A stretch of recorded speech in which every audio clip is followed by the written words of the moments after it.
There have been Christian universalists, Christians, that is, who believe that in the end all persons will be saved and joined to God in Christ, since the earliest centuries of the faith. In fact, all the historical evidence suggests that the Universalist faction was at its most numerous, at least as a relative ratio of believers, in the Church's first half-millennium.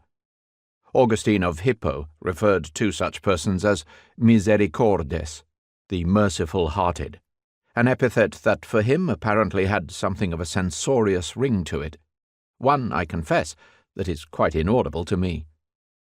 In the early centuries they were not, for the most part, an especially eccentric company. They cherished the same scriptures as other Christians, worshipped in the same basilicas, lived the same sacramental lives. They even believed in hell, though not in its eternity. To them, hell was the fire of purification described by the Apostle Paul in the 3rd chapter of 1 Corinthians, the healing assault of unyielding divine love upon obdurate souls, one that will save even those who in this life prove unworthy of heaven by burning away every last vestige of their wicked deeds. The Universalists were not even necessarily at first a minority among the faithful, at least not everywhere. The great 4th century church father Basil of Caesarea once observed that in his time a large majority of his fellow Christians, at least in the Greek-speaking Eastern Christian world that he knew, believed that hell was not everlasting, and that all in the end would attain salvation. This may have been hyperbole on his part, but then again it may very well not have been, and even if he was exaggerating, he could not have been exaggerating very much, as otherwise the remark would have sounded silly to his contemporaries, whereas he stated the matter as something almost banal in its obviousness.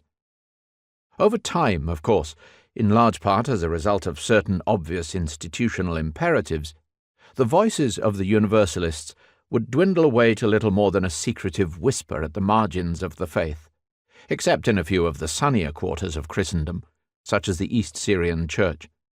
And it was not, perhaps, until the 19th century that the tide of opinion on this matter began, if ever so slightly, to turn back again. Much of what I shall argue in this book, consequently, is likely to seem rather exotic to many, and perhaps even a little perverse.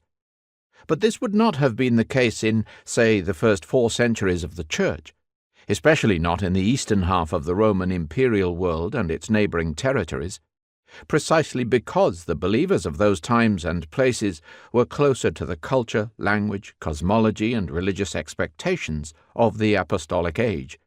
As yet, their imaginations had not been corrupted by centuries of theology written in entirely different spiritual and intellectual environments, and in alien tongues.